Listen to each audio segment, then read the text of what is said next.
Dr. Jen, welcome. Thanks for being here. Thank you so much for having me. I am so excited we get to chat today, especially about the topic we get to chat about and all that's going to come under that umbrella, pun intended. Mhm. So people probably have heard from you before, even on this podcast, and I think Mhm. this is going to be a very relevant and helpful conversation to all the parents listening. Maybe to start off broad, can you just kind of give us a brief overview of your new book and maybe what is the inspiration behind it? Yeah, absolutely. So my new book's called The Umbrella Effect, and it's a book about the big ideas that we should keep in mind as we parent in order to make sure that the things that we're doing in the moment with our kids are actually achieving the long-term goal of building strong, resilient kids who can cope with life's ups and downs. So it's written for parents. I think one of my things that always happens to me whenever I order a new parent book, it arrives and it's so thick and wordy. I'm like, I am a parent. This is not written for me. I don't have this much time to read. So I've written it in a way that really tries to keep in mind that parents are busy and that we just need some really big ideas to stand behind to make sure that our kids are developing into the people that we hope they'll be and that they'll have the skills that they need. So And you used a really important phrase that I've thought of a lot, which is kind of the goals of parenting. And I think this is a mhm. really important concept, even though it seems like maybe an obvious one, hopefully. But I think often, all the jokes about parenting doesn't come with a handbook and kind of just like figuring it out as you go. And while that's certainly true, that's something I thought about early on with my kids is like when I'm starting a business, I put all this intention toward the business plan and what is the goal of this business. And obviously, our children are their own autonomous beings. And it's not that we're trying to project a business plan on them, but it does seem to be really, really helpful and relevant to have an idea of where we're going and at least some ideas of how we hope to get there. That, of course, realizing parenting is also adaptive and each child is different. But I think this is something that I had to kind of learn as I went and that I now talk to new parents about quite a bit because it's that idea of just like anything in life, if you don't know where you're going, how are you going to get there? But I'd love to maybe walk us through some of the things that you consider sort of goals of parenting for yourself, and also that you talk about in the book.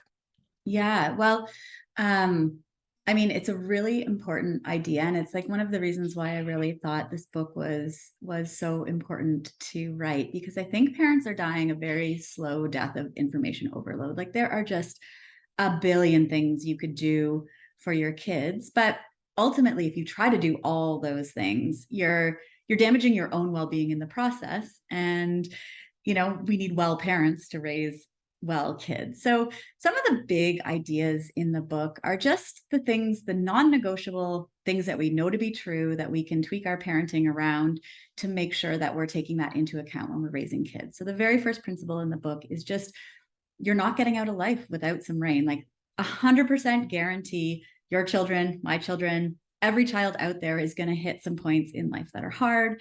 They're going to have some stumbling blocks. We can't prevent that forever from them. So, what do we need to do with our parenting in order to make sure that our kids are actually prepared for those things along the way? And I think adaptively, it feels like our kids are doing really well if they're happy, right? But when our kids are young, we can often use our own coping skills to get rid of challenges in their environment, right? And it seems like they're happy, but when we take our own umbrella of coping skills away as a parent, underneath that, that child doesn't know how to do that for themselves. So the umbrella effect is about how we raise kids to develop their own coping skills, how we temper some of our own parenting anxiety in watching our kids struggle along the way, right? Because I mean, for me, certainly, my own anxiety definitely gets in the way of parenting my kids fully as I know I should because I don't like to see them struggle, right? It's really, really hard. So the umbrella effect is about understanding the bigger picture of why you might allow them, the space to struggle and how you could support them through that in a way that allows growth instead of just creating temporary happiness. Yeah, I think this is such an important topic, and it's something I thought of a lot, especially when my kids were young, before I realized life automatically presents wonderful opportunities for this. But I thought a lot about, as a parent, of course, the instinct is to protect your kids from painful Yeah. experiences, which makes complete sense.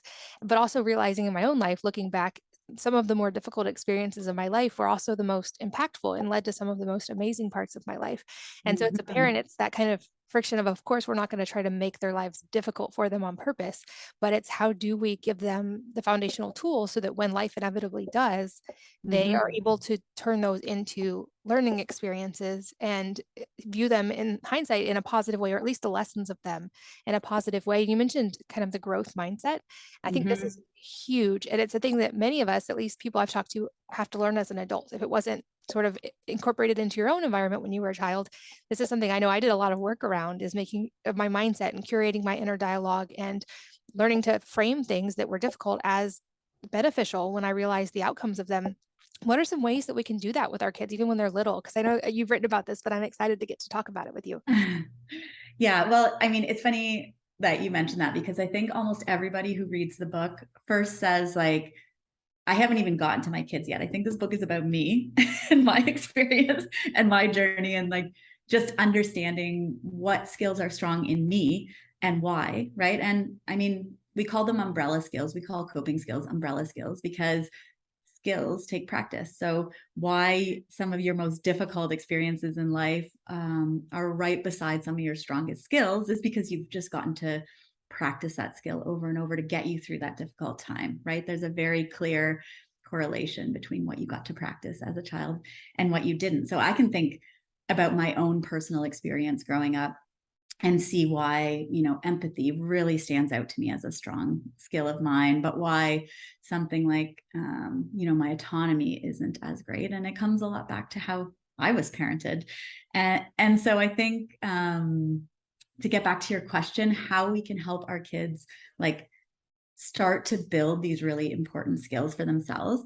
The very first thing starts with helping them understand that struggle is a normal part of life. One of my favorite things to help kids really understand what's happening during challenges and learn to expect them is to sit down with them and help them think of a sucks but normal category in life. So your sucks but normal category is all the things in life that suck but are really normal parts of life. So into this category might go like a school subject that you find really hard or really boring, a teacher that doesn't teach to your type of learning style, right? Or a friend who's being mean to you, or you getting in trouble from your parents, or I mean, the list goes on and on and on and on. And these are all very normal parts of life, but they're parts that when they happen, everybody tends to react like something has gone wrong, something bad has happened, instead of something normal has happened that brings up feelings that we don't like.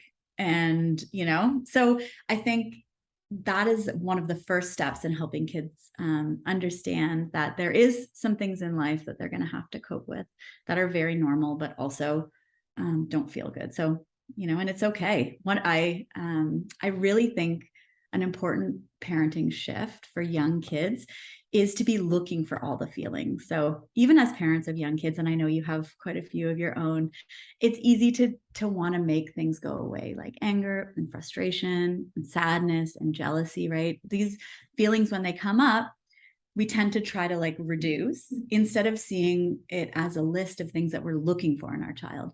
Today, I want to see that my child knows how to express anger and feels that feeling. I want to see that they feel frustrated and that they know what that feeling is.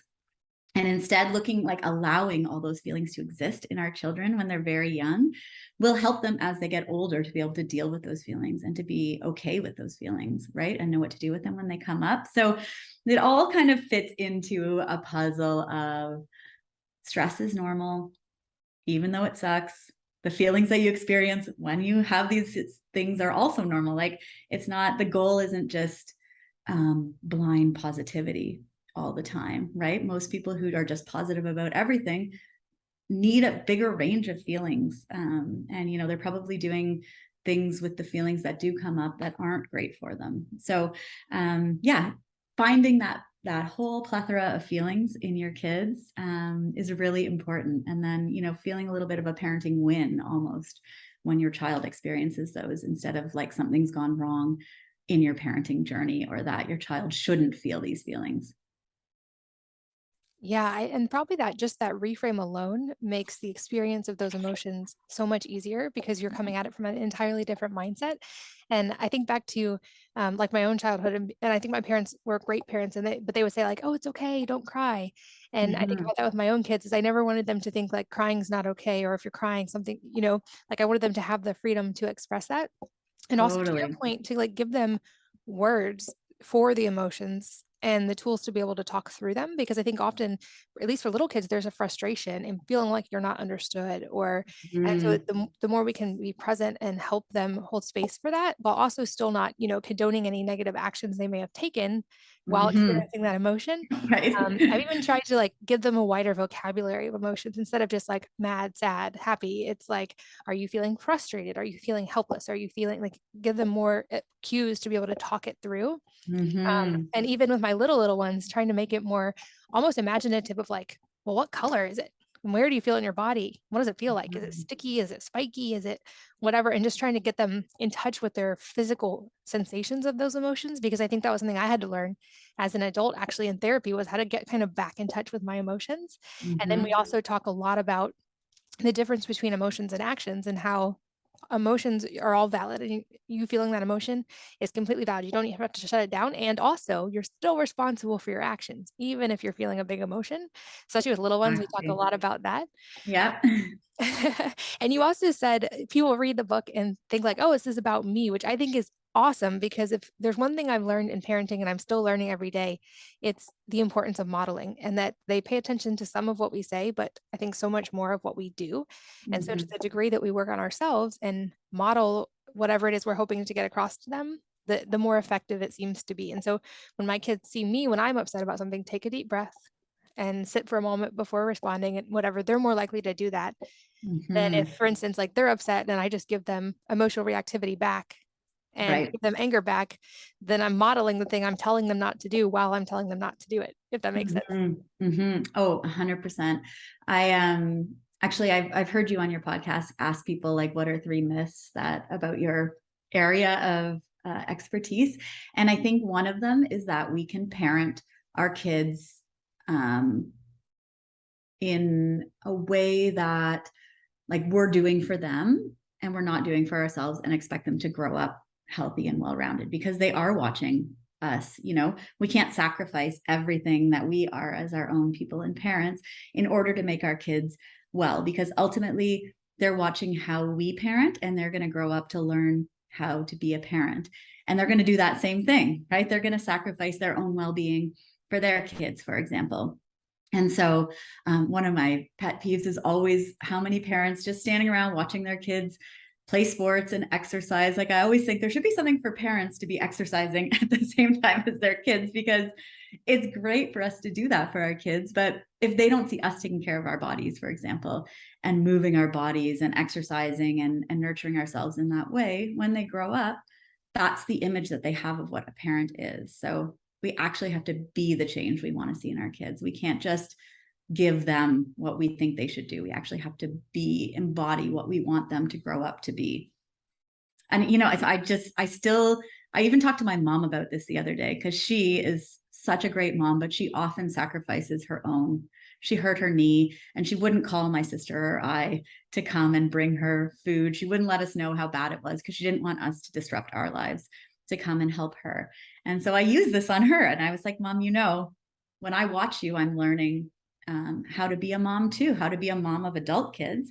And is this what you would want me to do with my kids when I'm older? What if I hurt myself? Should I not call the kids to come and help me and bring me food? And she was such an aha moment for her, but it's so easy to overlook that, right? It's so easy to just give and give and give and never take what we need for our own well-being and mistakenly think that that's going to be good for our kids.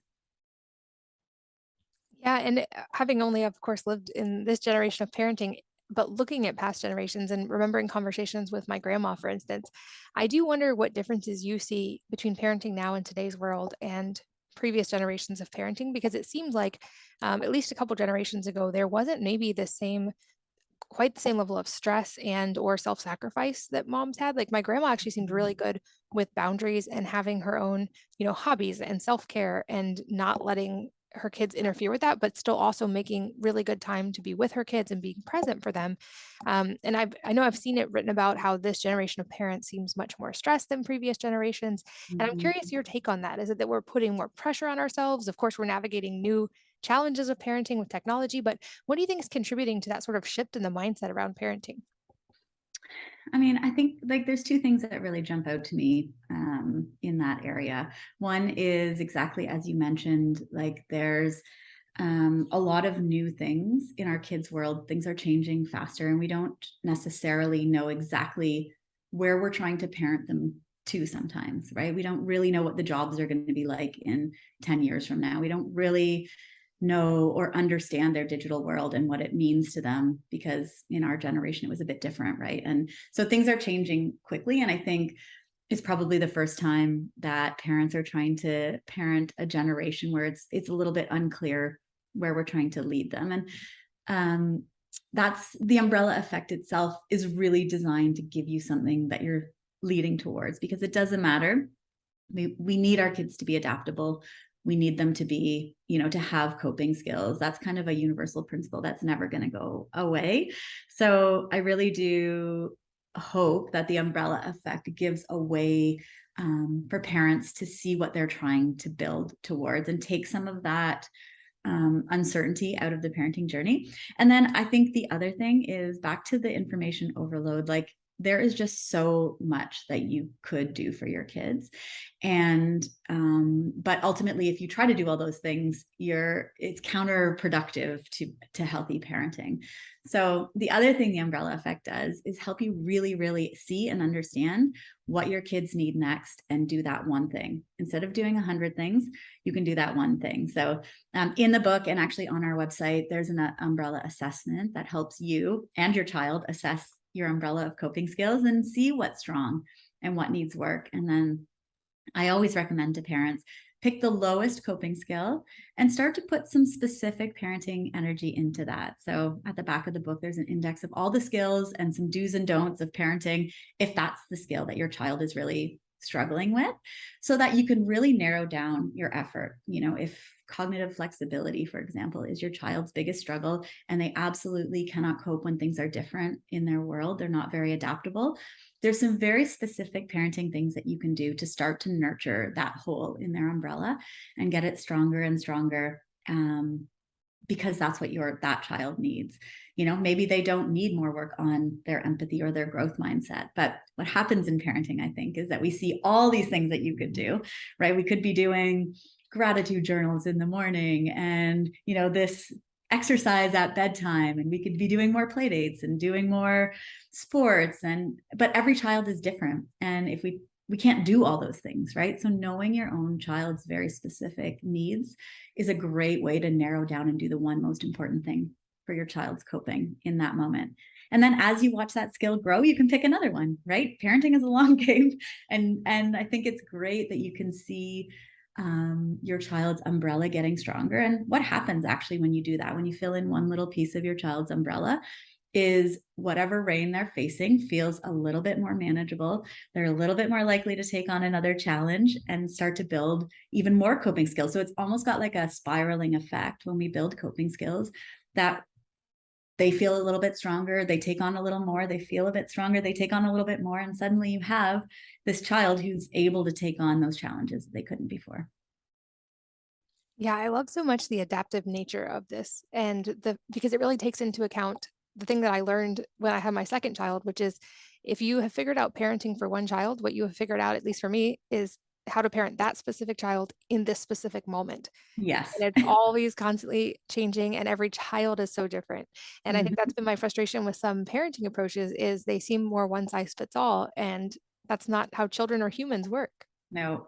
Well, I mean, your parenting input is one piece of input of many that the child is getting, right? When they're out in the world, if they're going to school, if they have friends, they're taking your piece of parenting, whatever you're trying to give them, and they're putting it into the context of all the other information that they're receiving. So, of course, one strategy doesn't work for everyone or even for the same child the next year, right? Like things are constantly changing and adapting. And so, not only do kids need to be adaptable, but parents do too, right? They have to say, like, okay, that didn't work for this child because of all this other information that they have. And they need to be able to, constantly kind of come back, check in and see how the big picture is going.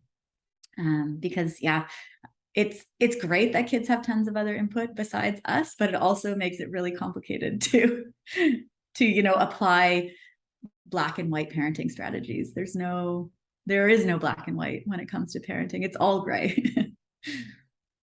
Yeah, so true. And I'm curious, are there specific ages that this book is especially helpful for? Or I know it's adaptable. So are there approaches for every different age along the way or a more ideal time? Yeah, I mean, I would say kids in that school age, kindergarten to grade 8 is a really great time to be actively working on coping skills. But if you have an infant and you can read this book before you start getting into all of, into the parenting journey, it just helps to provide a frame of what you're working towards.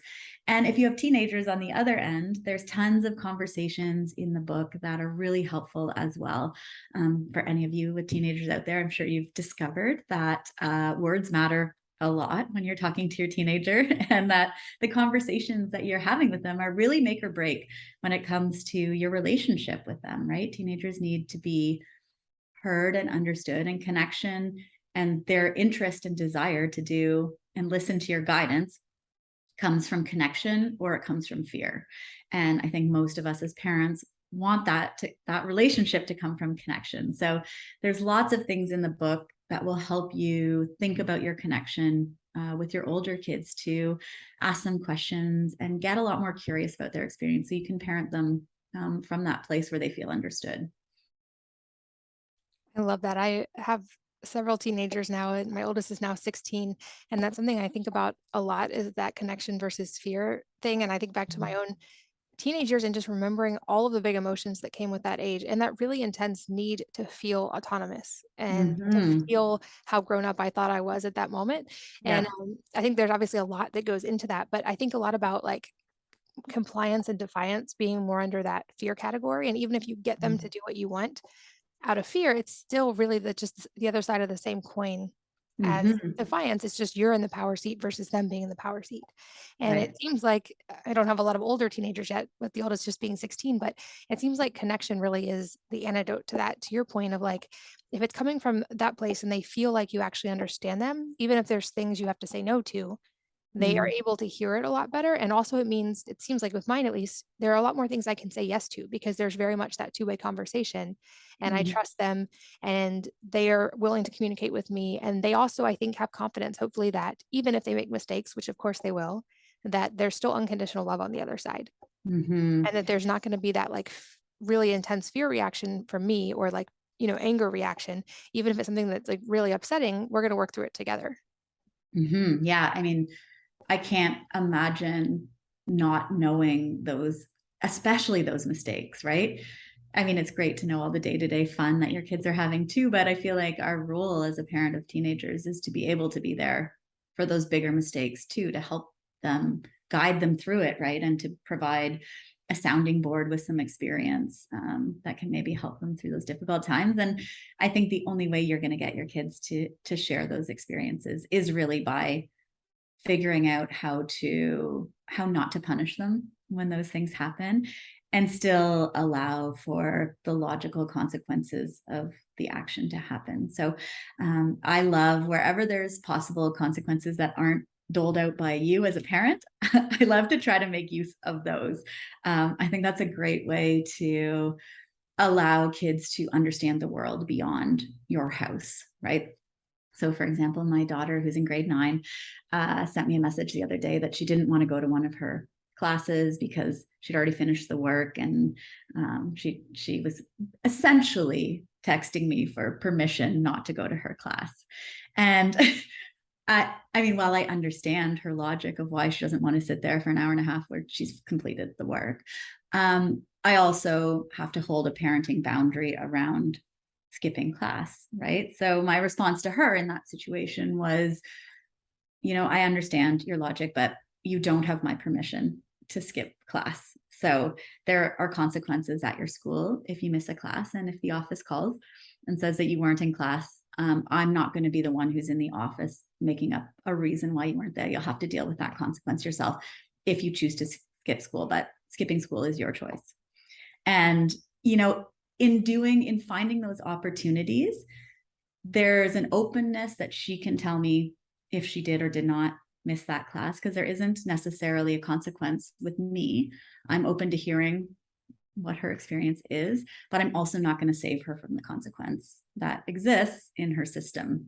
So those kind of moments I think are important to think about as well as a parent. Like, how can you stay open and still hold your boundaries of what is and is not acceptable?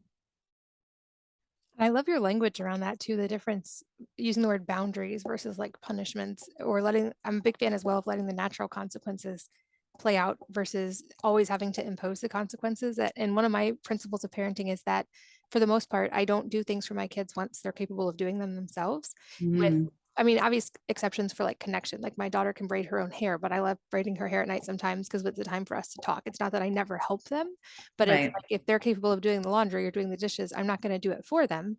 But Mm-hmm. I'm also not like the enforcer of that. Like they know what their responsibilities are. There's natural consequences built in. If they don't do their laundry, they don't have clean clothes. That's no Right. longer my issue. That's their issue that they have to figure out. Uh, Yeah. but talk a little bit about why you use the word boundaries versus, like, for instance, punishments or other language that could be used there. Uh, I mean, that's a good question. I've always just felt like parenting boundaries to me feel like a hug for your kids, a big, wide hug of safety where you're establishing a line which allows for their freedom of development, that you're constantly watching them and seeing where that boundary should be, but that you're keeping them safe from going outside of that boundary too often, or you're trying to establish the widest possible net you can for your kids while still making sure that they're making good choices in life that they won't regret in the future too profoundly. So one saying we have in our house that started as a joke but actually became like a really foundational part of my parenting is self-regulate or be regulated. So there are certain things that I think are important for us to be doing as parents, right? So let me use the example of choosing to eat put healthy foods in your body, right? I think that's a really important thing for parents to be thinking about with their kids because it really does profoundly affect a lot of our future health.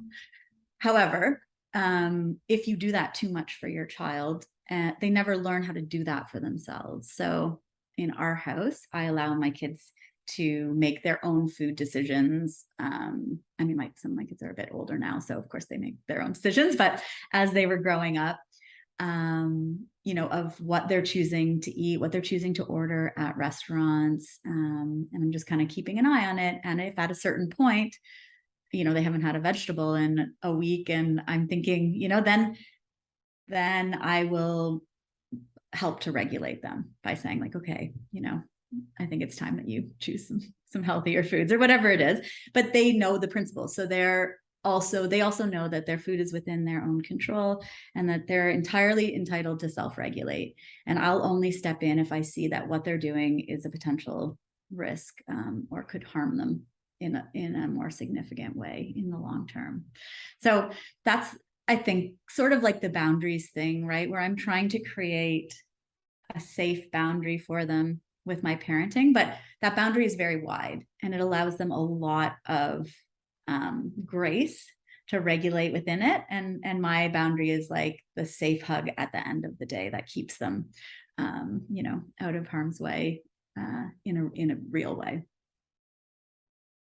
Wide boundaries. Yeah, I think that's such a great concept. And I take a similar approach with food. I think it surprises people sometimes because even though I'm very in the health and wellness world, I am not in any way like the guardian of what they eat. I view Mm-hmm. it as kind of like division of responsibility. And we talk about this in my house, but I'm like, I am responsible for buying the groceries and providing nutritious food to you. And I enjoy cooking. So most of the time I'm doing the cooking. And I'm going to try to make things that are both healthy and delicious. Mm-hmm. And that's what I'm providing. And your responsibility is to figure out when you're hungry And when you're Mhm. hungry, to fuel your body in a good way that nourishes it. And I'm going to trust your autonomy in that. So if there's a meal that you don't want to eat, whether it's because you don't like it or you're not hungry, I'm going to respect that. But Right. we're not going to a restaurant or eating, cereal for dinner just because you don't happen to like it. But you can always choose not to eat, how much you want to eat, everything within that. And if they're not in my home, I'm like, that's not my responsibility. You have autonomy in your body. You can eat what's there. And so I don't forbid them from eating cake at a birthday party, for instance, or anything like that. Right. And I think this also touches on that modeling component, because I've Mhm. realized even the more I've healed my relationship with food, they model that so much and they make healthy choices without me imposing that on them. It's just what they're Mhm. used to. And I just think that I love that approach so much that you talk about. And you also use the term curious empathy, which you touched on empathy a little bit, but I'd love for you to expound on Mhm. curious empathy and kind of the mindset shift that's within that. Yeah. I mean, I have definitely found curious empathy to be the most effective parenting shift that I have ever had with teenagers and with teenage kids' parents. Because I think back to us not really fully understanding what our kids are experiencing right now, whether it's with their online connection with friends and how all of that goes.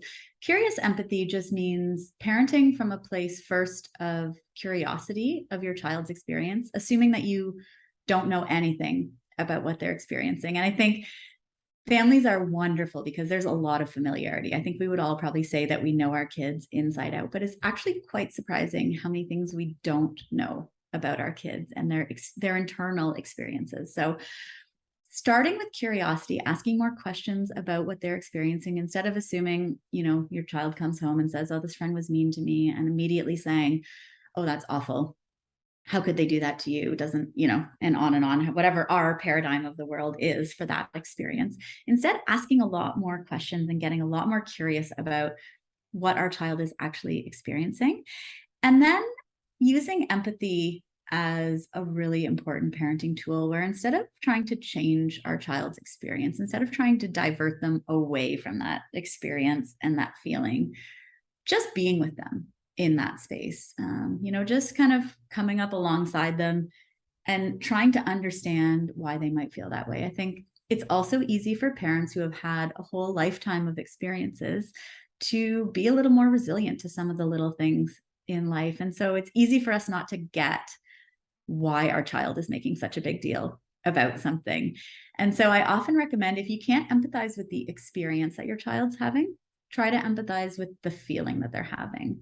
Like sadness, frustration, loneliness, whatever the feeling is, try to remember a time you felt like that and then kind of come up alongside them and just be with them if you can in that feeling and allow them to have it rather than trying to talk them out of it. I do think there is something to be said, though. One of the things we talk about in the umbrella effect is the ratio of rain to umbrella. So, and that matters a lot, right? Like if you have a golf umbrella worth of skills and it's sprinkling outside, you're probably doing pretty well underneath that umbrella. You're probably pretty dry. If you have a cocktail umbrella of skills and it's a monsoon, like you're not going to be doing okay in that situation, right? You're probably going to be struggling and putting a lot of negative coping skills in place just to try to protect you from that. So I also think it's very important as a parent to be watching that ratio of how your child's doing in that moment and adjusting your parenting accordingly. So, sometimes it might just mean sitting with your child and just empathizing with their feeling and allowing them to, get some of that out of their system. Sometimes it might be helping them to be distracted for a little bit, to get out of the acuteness of that feeling because it's just the last straw for them. And one more thing isn't the right thing for them to just work through at that moment, right? Sometimes it's about finding and helping them with your umbrella of coping to come out of that feeling and then come back to it later, at a better time to talk about it. So I do think the ratio matters quite a bit. I mean, we don't need to jump in and save our kids from every feeling, but sometimes there is an application also for helping them through that feeling in a really real way. Yeah, that's an important balance for sure. And I have a few kind of maybe like rapid fire items I want to touch on that I think Okay. Okay. big topics for parents, and I'm curious your take and how you approach them in your home. The first being things around related to bedtime struggles and getting kids to bed on time. And I'm curious how you even approach that, if that is a like a strict timeline in your house, or if as they get older they have more autonomy in when that is and how that is, or how you approach bedtime, and or especially if they don't want to go to bed. Hmm. So yes, I would say that we do have a pretty clear routine around bedtime expectations. Because again, like with nutrition, the research is pretty conclusive that sleep is a really, really important part of coping well. And so what we usually do, especially with our bigger kids. But as soon as a child is able to participate in family discussions and conversations, we absolutely try to loop them in. I have a 2-year-old too, so he doesn't get much say in his bedtime right now. But as soon as your child can be a participating member in your family, I think it's really important. And so, an example of this, as we came up to the school year this year, we wanted to make some changes around our bedtime routine because I think over COVID, we got kind of sloppy with screen time. And then it was like all the kids have their devices in their room and it's 10:30 and nobody's sleeping. And so my husband and I sat down and we said, what would be some significant changes that we would love to see for better sleep for the kids? What's our thinking? And then we took the kids out to a restaurant and we sat down with them and we said, hey, you know what? Here's what we're thinking and here's why. What do you guys think? This is your chance to give us your input. Is there anything in this structure that you're thinking isn't going to work for you? And now's your chance to kind of bring your things to the table too. And then we came up with what was fair, plugging phones in at 9 p.m. in a common family space, but still being able to access those devices while it's plugged in and we're all in the family space to send a message to a friend about walking tomorrow to school or whatever it is, right? And then onward from there, what a bedtime routine would look like. And it's been going great so far in the school year, but I think allowing autonomy for your kids to have a say, having a set of parent ideas of what you think is really going to work, and then making your child a participating member of your family when it comes to that stuff really helps the rule not to be a battle in the moment, right? You're not tackling it at 9:30 when you're frustrated and like, is your phone in your room? And how did this happen again? And what are we doing? Right? It's like, it's fun. We're at dinner, we're all having a great time. And we're here to talk about something that is a problem in our house, which is bedtime. Right. And we want to find something that works for everyone. So that for me is how we try to approach most problems. Yeah, I love the family meeting idea, and getting them out of the home seems like a great pattern interrupt. It feels Mm, like there's more focus and less distraction, ironically, even in a more distracted environment, and just yeah. kind of all around a table. What about things like tantrums? I know this will touch a little bit on what we talked about with holding space for emotions and not shutting them down, but I'm curious if you have any special approaches for the little ones with tantrums. Hmm. Well, I mean, this is so if you have an infant starting from birth, one of the things that I think is incredibly important for tantrums is talking to your kids as much as you can. So, babies walking around, you're like, oh, there's a tree and a bird, and here's what we're doing. And you're just narrating life for them because vocabulary for young kids is a great tantrum, a way to head off tantrums. And I don't know if you find this with your kids, but a lot of hard tantrumy feelings come from frustration, right? And so in the youngest and earliest kids, your 2-year-olds, there's a great deal of frustration that can be headed off with just having words to describe what they're feeling, what they want, what their experience is. And then as you get into those older kids, I think being able to just hold space for the tantrum and allow them to let their feelings out is also a great way to reduce tantrum. It seems like it might increase how often they have tantrums, but being able to hold your line and say to them with everything that you're doing, this feeling is hard. I'm here for you. I telling them like you get what they're feeling. I understand that you're frustrated, right?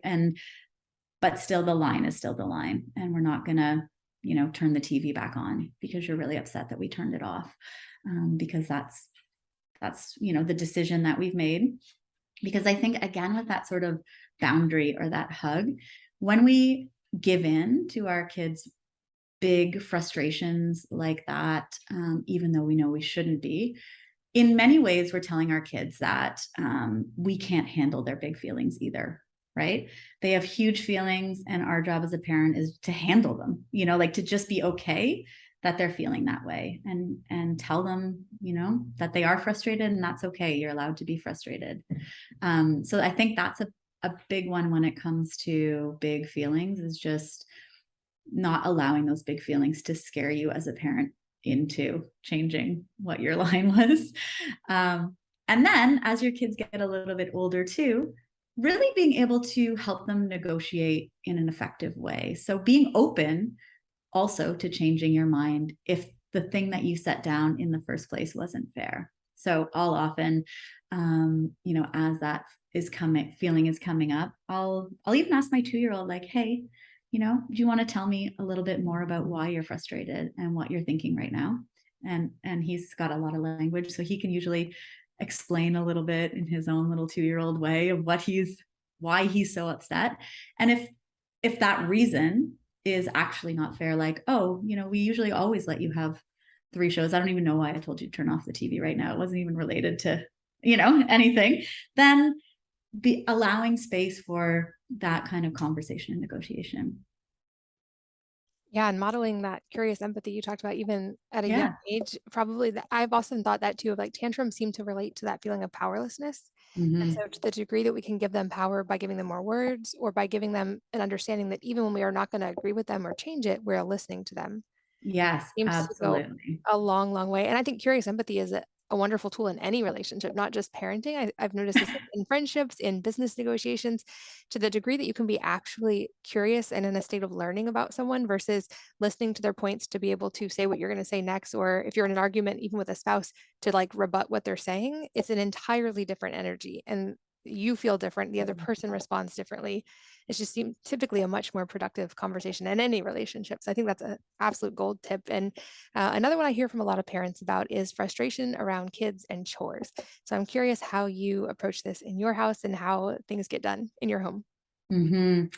So, I mean, almost identical to the sleep question, how we try to start with chores is really allowing the space for conversation before. And food's the same, right? Allowing the space for what the meals might be this week at the beginning of the week, rather than trying to negotiate in the moment of the meal, right? So chores are exactly the same, really trying to proactively talk about what those chores are, allow space for your child's opinion about it. But in the moment, when they don't want to do it, validating that it's okay, and nobody, like, you're doing the dishwasher because I don't like doing it either every day, right? It's not something necessarily that's fun, and I get that. However, it does still need to be done. So, we're gonna do the chore now.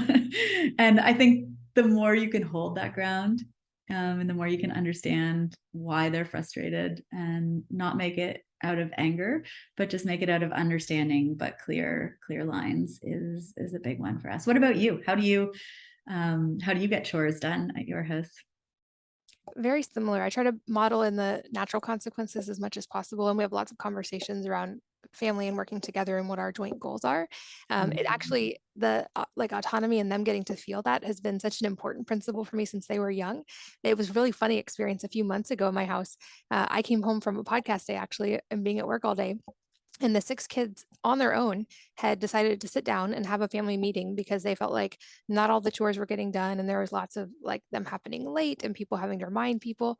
And so they sat down and figured out a new system on their own and had written it out and made a Wow. schedule.